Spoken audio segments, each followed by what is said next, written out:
The rain set early in tonight. The sullen wind was soon awake. It tore the elm tops down for spite, and did its worst to vex the lake. I listened, with heart fit to break, when glided in Porphyria straight. She shut the cold out in the storm, and kneeled, and made the cheerless grate blaze up, and all the cottage warm. Which done, she rose, and from her form withdrew the dripping cloak and shawl, and laid her soiled gloves by, untied her hat, and let the damp hair fall. And, last, she sat down by my side, and called me.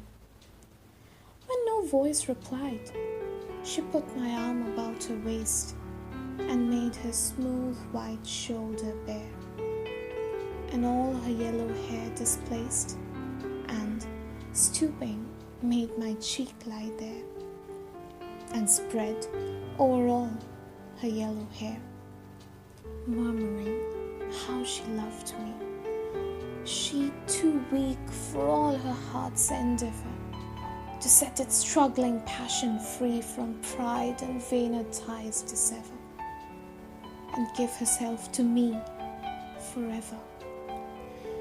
But passion sometimes would prevail, nor could tonight's gay feast restrain a sudden thought of one so pale, for love of her and all in vain. So she was come through wind and rain. Be sure I looked up at her eyes, happy and proud. At last I knew Porphyria worshipped me. Surprise made my heart swell. Still it grew while I debated what to do. That moment she was mine, fair, perfectly pure and good. I found a thing to do, and all her hair in one long yellow string I wound 3 times her little throat around, and strangled her.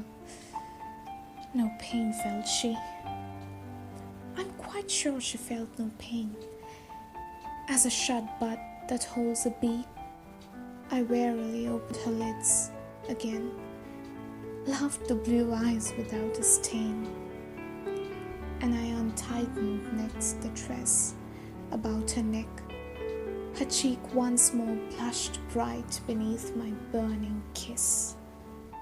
I propped her head up as before, only this time my shoulder bore her head, which droops upon it still, the smiling, rosy little head, so glad it has its utmost will, that all its scorn at once is fled, and I, its love, am gained instead.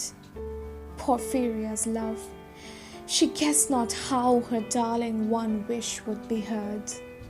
And thus we sit together now, and all night long we have not stirred, and yet God has not said a word.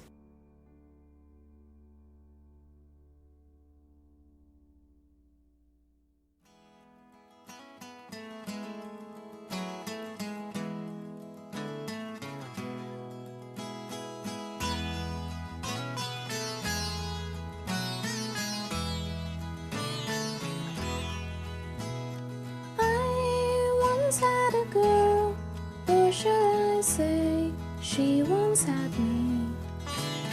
She showed me her room, isn't it good, Norwegian wood. She asked me to stay and she told me to sit anywhere. So I looked around and I noticed there wasn't a chair.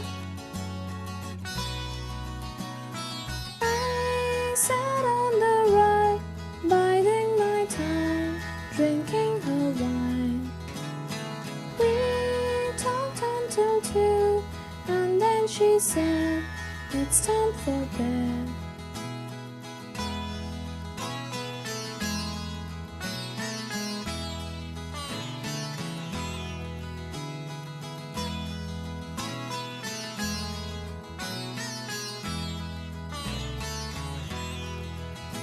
She told me she worked in the morning and started to laugh.